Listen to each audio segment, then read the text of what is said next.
ثم نفخ فیہ اخرى، پھر سور میں دوبارہ سے پھونکا جائے گا.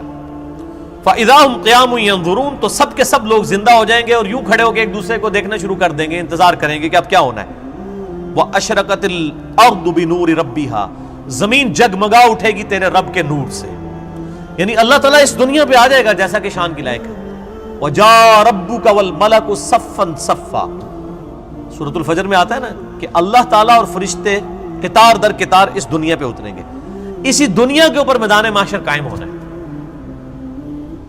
واشرقت الارض بنور ربها، زمین جگمگا اٹھے گی تیرے رب کے نور سے. ووضع الکتاب، اور نامہ اعمال کا دفتر سامنے رکھ دیا جائے گا. وجیء بالنبیین والشہداء، اور بلایا جائے گا نبیوں کو بھی اور شہداء کو بھی. شہادت علی الناس کرنے والے لوگ جو نبیوں کے بہاف پہ نبیوں کا پیغام ان کی امتوں تک پہنچاتے ہیں ان کو کہتے ہیں شہید. ایک تو وہ شہید ہے جس کو آپ شہید سمجھ رہے ہوتے ہیں جو جنگ میں مارا جائے، یہ تو بہت چھوٹا شہید ہے. اصل شہید وہ ہے جو اللہ کی دعوت لے کے اٹھتا ہے اور شہادت علی الناس کرتا ہے، جو بخاری مسلم میں موجود ہے. کیا میں نے اللہ کا پیغام تم تک پہنچا دیا؟ صحابہ نے کہا یا رسول اللہ صلی اللہ علیہ وسلم پہنچا دیا. آپ نے 3 دفعہ فرمایا اللہم اشہد اللہم اشہد اللہم اشہد. تینوں دفعہ آسمان کی طرف انگلی اٹھائی، پھر اصحاب کی طرف. اے اللہ گواہ رہنا، اے اللہ گواہ رہنا، اے اللہ گواہ رہنا. یہ مان رہے ہیں کہ میں نے پیغام پہنچا دیا. اور پھر فرمایا اب تمہاری ذمہ داری ہے کہ تم اس پیغام کو ان لوگوں تک پہنچاؤ جو یہاں پر موجود نہیں ہے. یعنی وہ شہادت علی الناس، یعنی وہ ذمہ داری جو نبی علیہ السلام کے مبارک کندھوں پر تھی وہ آپ نے شفٹ کر دی امت تک. اب امت شہادت علی الناس کرے گی. تو ظاہر ہے جو پھر شہادت علی الناس کرنے والے ہیں ان کو نبیوں والی تکلیف سے بھی گزرنا پڑے گا. تو اللہ تعالیٰ پھر قیامت والے دن ان کو بدلہ دلوائے گا نا. نامہ اعمال بھی آ جائیں گے، نبی بھی، اور نبیوں کے جو خلفاء ہیں جو نبیوں کے طریقے پر قیامت تک لوگوں کو دین کی طرف بلانے والے، شہادت علی الناس کرنے والے لوگ ہیں، وہ بھی بلا لیے جائیں گے. پھر کیا ہوگا؟ وَقُضِيَ بَيْنَهُمْ بِالْحَقِّ، پھر ان کے درمیان فیصلہ کیا جائے گا انصاف کے ساتھ. وَهُمْ لَا يُظْلَمُونَ، اور ان پر ظلم نہیں کیا جائے گا. وَوُفِّيَتْ كُلُّ نَفْسٍ مَّا عَمِلَتْ، اور ہر جان کو وہی کچھ بدلہ دیا جائے گا جو اس نے دنیا میں اعمال کیے ہوں گے. ہر جان کو بدلہ مل جائے گا. یہ نہیں ہے کہ دنیا میں کسی نے برے اعمال کیے تو اس کو بدلہ کوئی اچھا مل جائے گا، یا دنیا میں جس بیچارے نے اچھے اعمال گزارے اور زندگی مفلسی کی گزاری اوتھے بھی جا کے بیچارہ انجی رہے گا نا. وہاں تو پھر اللہ تعالیٰ کہ ہاں تو پھر کرنسی کوئی اور ہے نا، وہاں تو نیکیوں کی کرنسی چلے گی نا. ہر جان کو بدلہ ملے گا جو کچھ اس نے دنیا میں اعمال کیے ہوں گے. وَهُوَ أَعْلَمُ بِمَا يَفْعَلُونَ، اور اللہ خوب جانتا ہے جو کچھ وہ دنیا میں کام کیا کرتے تھے. اللہ کو کسی فرشتے کی، کسی نامہ اعمال کی کوئی حاجت نہیں ہے کسی کا ریکارڈ رکھنے کے لیے. ریکارڈ تو کئی ایک ریکارڈ جو ایسے نکلیں گے کہ جو اللہ کے حضور وہ نیکی شماری نہیں کی جائے گی. جو ریاکاری والی نیکیاں ہیں فرشتوں نے تو لکھی ہوں گی. فرشتوں کو تو نہیں پتا کہ کسی شخص نے یہ دکھلاوے کے لیے مسجد میں ٹائلیں لگوائی ہیں اور مسجد کے کنواں کھدوایا ہے، یا مسجد میں ٹوائلٹ بنوائے، یا مسجد میں قالین بچھوا دیا، یا مسجد کے اندر اس نے ایئر کنڈیشن لگوا لیا. یہ لوگوں کو دکھانے کے لیے لگایا تھا اس نے، یا میری رضا کے لیے لگایا تھا، اللہ کی رضا کے لیے؟ یہ بات فرشتوں کو نہیں پتا. فرشتے علم غیب تو نہیں جانتے، اسی لیے ان کے نامہ اعمال میں ایسی نیکیاں نکلیں گی. صحیح مسلم میں حدیث نہیں ہے قیامت والے دن ایک سخی کو، ایک شہید کو اور ایک قاری کو بلایا جائے گا. اللہ تعالیٰ تینوں کو اپنی نعمتیں گنوائے گا. تو وہ قاری کہے گا یا اللہ میں نے تیری خاطر قرآن پڑھایا. اللہ فرمائے گا جھوٹ بولتا ہے، تو نے اس لیے پڑھایا کہ لوگ تجھے قاری کہیں. شہید کو بھی کہا جائے گا تو نے اس لیے جان دی کہ لوگ تجھے بہادر کہیں. اور سخی کو کہا جائے گا تو نے اس لیے اتنا مال خرچ کیا کہ لوگ تجھے کہیں بڑا ہی نیکوکار ہے، بڑا سخی ہے، اور تمہیں دنیا میں تمہارا اجر مل چکا ہے، اب میرے ہاں تمہارے لیے کوئی اجر نہیں ہے. فرشتوں نے تو ان کو سخی شہید تو لکھا ہی ہوا تھا نا. تو فرشتوں کا ریکارڈ تو اس پہ تو اللہ تعالیٰ نے فیصلہ نہیں کرنا. فیصلہ تو اللہ تعالیٰ نے اپنے علم کی بنیاد پہ کرنا ہے کہ کس کے اعمال واقعی میرے لیے تھے اور کس کے نہیں ہے. اسی لیے ریاکاری کو شرک اصغر کہا گیا. اب آخری رکوع آ رہا ہے وَسِيقَ الَّذِينَ كَفَرُوا إِلَىٰ جَهَنَّمَ زُمَرًا. قیامت والے دن دوزخیوں کو، کافروں کو، بات نہ ماننے والوں کو ہانکا جائے گا دوزخ کی طرف گروہ در گروہ. اس میں مسلمان بھی شامل ہوں گے، اس میں کافر بھی شامل ہوں گے. وہ مسلمان جو عملاً کافر تھے، صرف وہ شناختی کارڈ میں مسلمان تھے، نماز کوئی نہیں پڑھتے تھے. حَتَّى إِذَا جَاءُوهَا، جب کہ وہ دوزخ کے پاس آئیں گے فتحت ابوابها، تو دوزخ کے دروازے ان کے لیے کھولے جائیں گے. وقال لهم خزنتها، تو اب دوزخ کے اوپر جو داروغہ ہے، خزانچی ہے، جو سمجھ لیں وہاں کی مینجمنٹ چلا رہا ہے، حضرت مالک علیہ السلام، سورہ الزخرف میں ان کا نام بھی آیا. تو دوزخ کے پورے معاملات ان کے انڈر ہیں، چیف ایگزیکٹو ہیں وہاں کے وہ. تو جب دوزخیوں کو لایا جائے گا نا دوزخ کے دروازے پہ، تو پہلے جو جنہوں کہتے ہیں پہلا مینا جڑا نا انہوں نے مارنا ہے. وہ خزانچی کیا کہے گا؟ وقال لهم خزنتها، وہ خزانچی کہے گا الم یاتکم رسل منکم، اوے تمہارے پاس کوئی رسول نہیں آیا تھا دنیا میں؟ اوے بدبختو دوزخ تک پہنچ گئے ہو، کیا تم ایسے لوگ ہو کہ جن کے پاس کوئی رسول نہیں آیا کہ ان کو پتہ ہی نہیں چلا؟ اصل میں تو رسول آیا ہوگا، یہ ان کو ٹونٹ کروایا جا رہا ہوگا. اور آپ قربان جائیں، اللہ نے آپ کے اوپر کتنی نعمت تمام کی اور میرے اوپر کتنی نعمت تمام کی کہ قیامت کے دن کا ڈراپ سین وہ ویڈیو پہلے ہی قرآن میں چلا کے بتا دیے کہ یہ کچھ ہونا ہے.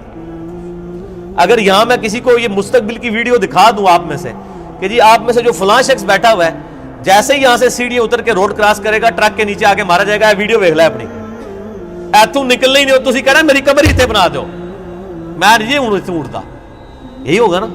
لیکن یہ قیامت کے دن کا ڈراپ سین بتایا جا رہا ہے، لوگوں کے کان پہ جوں تک نہیں رینگتی.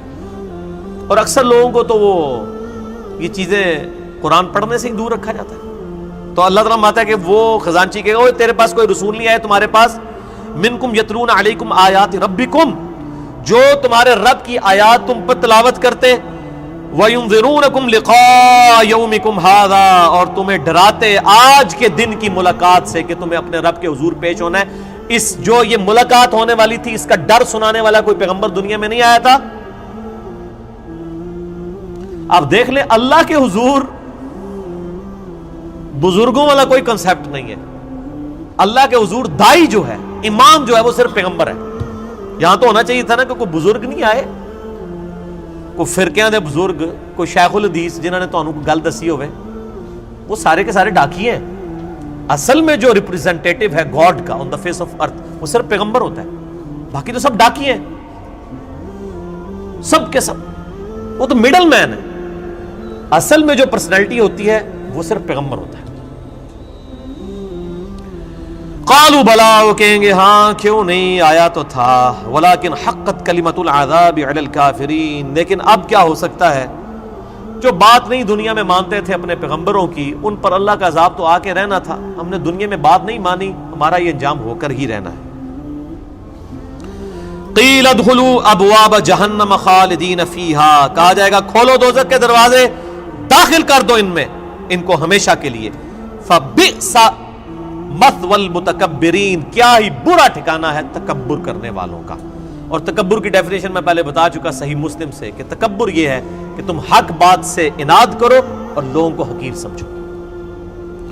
اب سائملٹینیس کنٹراسٹ اہل جنت جو ہیں وہ کیسے پیش ہوں گے. وسیق الذین اتقوا ربهم الى الجنۃ زمرا، اہل جنت کو بھی گروہ در گروہ جنت کی طرف لے جایا جائے گا، یعنی جنتی بھی گروہوں کی شکل میں چل رہے ہوں گے. ظاہر ہے کہ کسی ایک دائی کی آواز پہ لبیک کسی نے کہا ہوگا، یعنی ہر زمانے میں حق کی آواز بلند کرنے والے لوگ موجود ہیں جنہوں نے اپنی عبادت نہیں کروائی، اللہ کی عبادت کروائی. ایک وہ لوگ آواز بلند کرنے والے ہیں جنہوں نے اپنی تجوریاں بھری، جنہوں نے اپنے نذرانے بھرے، جنہوں نے لوگوں کو اپنی ذات کی طرف لگایا، اور جب ان سے کہا گیا کہ اللہ کے ساتھ لگاؤ تو کیا جو پیچھے تو اللہ ہی ہے نا جی.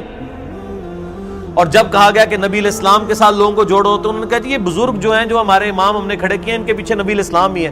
نبی علیہ السلام کو بھی بیک فٹ پہ کر دیا، اللہ کو بھی بیک فٹ پہ کر دیا. ان بزرگوں کی بات نہیں ہو رہی، واقعی جنہوں نے اللہ کی دعوت دی ہے، شہادت علی الناس کرنے والے گروہ در گروہ جنت میں داخل کیے جائیں گے. حتی اذا جاؤہا، یہاں تک کہ جب وہ جنت کے دروازوں کے پاس پہنچیں گے، وفتحت ابوابها، تو جنت کے دروازے پہلے ہی کھلے ہوں گے. پوائنٹ ٹو بی نوٹڈ، دوزخیوں کے لیے دروازے پہنچنے کے بعد کھولے جائیں گے، اور جنتیوں کو جب جنت کے دروازے پہ لایا جائے گا تو پہلے ہی کھولے ہوئے ہوں گے. اللہ تعالیٰ ان کو ایک لمحے کے لیے بھی تکلیف نہیں دینا چاہے گا کہ ان کے لیے کوئی سسپینس باقی ہو کہ پتہ نہیں اب یہ کون سا دروازہ کھلنے والا ہے، اور جنت کی خوشبو کتنی دور سے آ رہی ہوگی، تو پہلے ہی جنت کے دروازے کھلے ہوں گے، اتنا ڈیلے بھی اللہ تعالیٰ ان کے لیے نہیں کرے گا۔ وہاں پہ خزانچی نے کیا کہا تھا، تمہارے اندر کوئی رسول نہیں آیا کہ تمہیں کوئی صحیح بات بتاتا؟ وہ کہیں گے ہاں جی آیا تھا لیکن ہم نے بات نہیں مانی۔ یہاں پر جو رضوان ہے جنت کا داروغہ، وہ کہے گا وقال لهم خزنتها، کہے گا جنت کا خزانچی سلام علیکم، کہے گا تم پر سلامتی ہو، طبتم، اور بڑے ہی اچھے رہ گئے ہو تم لوگ، بڑے پاک صاف لوگ ہو تم، فادخلوها خالدین، اب ہمیشہ کے لیے جنت میں داخل ہو جاؤ۔ کہے گا بڑے چنگے رہ گئے ہو تسی اللہ دے بندے ہو، تکو دوسرے نال کی پہ ہوندا جے۔ وقال الحمد للہ الذی صدقنا وعدہ، اب ظاہر جنتی جو ہیں ان کی تو پھر روش ہی کچھ اور ہے، وہ کہیں گے تمام تعریفیں اس اللہ کے لیے جس نے ہم سے جو وعدہ دنیا میں نبیوں کے ذریعے کیا تھا نا کہ دنیا میں اللہ کی مان کے چلو تو جنت تمہاری مرضی کی تمہیں ملنے والی ہے، تمام شکر اس اللہ کا ہے جس نے اپنا وعدہ پورا کیا۔ وَأَوْرَثَنَا الْأَرْضَ نَتَبَوَّأُ مِنَ الْجَنَّةِ حَيْثُ نَشَاءُ، اور اس نے ہمیں ایسی جنت کا وارث کر دیا کہ جس میں ہم جہاں چاہیں گے رہیں گے۔ فَنِعْمَ أَجْرُ الْعَامِلِينَ، پس کیا ہی بہتر اجر ہے عمل کرنے والوں کا۔ دودھ پینے والے مجنون نہیں، عمل کرنے والے، عمل کیے بغیر کچھ بھی نہیں ہونا، خالی کھوکھلے نعروں سے کچھ نہیں ہونا۔ اللہ تعالیٰ مارے کہ کیا ہی بہتر اجر ہوگا عمل کرنے والوں کا۔ وَتَرَى الْمَلَائِكَةَ حَافِّينَ مِنْ حَوْلِ الْعَرْشِ، تم دیکھو گے اس دن کہ فرشتے اللہ کے عرش کے گرد جو ہے وہ گھیرا ڈالے ہوئے ہوں گے، یسبحون بحمد ربہم، اپنے رب کی تسبیح بیان کر رہے ہوں گے حمد کے ساتھ۔ وہ بخاری مسلم میں آ گیا، بخاری کی آخری حدیث یہی ہے۔ اللہ تعالیٰ کو دو کلمات بہت پسند ہیں جو زبان پہ ہلکے ہیں لیکن میزان عمل پہ بہت بھاری ہیں، سبحان اللہ و بحمدہ سبحان اللہ العظیم، یہی فرشتوں کا کلام ہوگا۔ یعنی جسے کہتے ہیں ڈراپ سین آف قیامت، یہ ہو رہا ہوگا کہ جب جنتی جنت میں داخل ہوں گے تو فرشتے اللہ کے عرش کے گرد جمع ہوں گے اور سبحان اللہ و بحمدہ اللہ کی تعریفیں بیان کر رہے ہوں گے۔ وَقُضِيَ بَيْنَهُمْ بِالْحَقِّ، اور ان کے درمیان فیصلہ کیا جائے گا حق کے ساتھ، پرپزفل، با مقصد۔ جس نے دنیا میں اچھے مال کیے ہیں اسے اچھا بدلہ، جس نے برے مال کیے اس کے لیے برا بدلہ۔ وَقِيلَ الْحَمْدُ لِلَّهِ رَبِّ الْعَالَمِينَ، اور ہر طرف سے یہ صدا آ رہی ہوگی، الحمدللہ رب العالمین، الحمدللہ رب العالمین۔ یہ قیامت کے دن کا ترانہ ہوگا، الحمدللہ رب العالمین۔ کیوں؟ یہ ساری کائنات اسی نے سجائی، اسی نے مخلوقات کا سلسلہ شروع کیا، اسی نے زندگی اور موت کے معاملات رکھے۔ یہ پورے کے پورا جو ایک آپ سمجھ لیں سٹیج سجایا گیا تھا نا، اس کی کنکلوژن جنت اور دوزخ کی شکل میں ہوگی نا جب، تو جنتی جب جنت میں پہنچیں گے نا تو بس حقیقت بات ہے کہ یہاں بیٹھ کے احساس ہو رہا ہے کہ جس شخص کو دوزخ سے بچا لیا جائے گا تو اس کی تو زبان سے یہ تسبیحات ختم ہی نہیں ہوں گی، شکر ہے یا اللہ تیرا، شکر ہے یا اللہ، تیرے لیے ساری تعریفیں ہیں، تو نے بچا لیا ہمیں۔ تو قیامت کے دن حمد کا ترانہ کیا ہوگا؟ الحمدللہ رب العالمین، تمام تعریفیں اللہ کے لیے، ہر طرف سے یہ ندا آ رہی ہوگی، الحمدللہ رب العالمین، الحمدللہ رب العالمین، الحمدللہ رب العالمین۔ اور یہاں لوگوں نے وہ اپنے بزرگوں کے نعرے بنائے ہوئے ہیں، اور جی ہم تو اس طریقے سے نعرہ مارتے ہوئے جائیں گے، اسی تے ادھر کٹھے ہوئیں گے، اسی اینج ہوئیں گے، او پائی کچھ بھی نعرے نورے نہیں ہوتے۔ ایک اللہ کی حکومت ہے، لمن الملک اليوم للہ الواحد القہار، آج کے دن کس کی بادشاہت ہے؟ ایک اکیلے اللہ کی جو سب پہ چھایا ہوا ہے۔ ہر شخص کو موت کا مزہ چکھنا ہے اور تم کو قیامت کے دن تمہارے اعمال کا پورا بدلہ دیا جائے گا۔ تو جو شخص دوزخ سے دور رکھا گیا اور بہشت میں داخل کیا گیا وہ مراد کو پہنچ گیا، اور دنیا کی زندگی تو دھوکے کا سامان ہے۔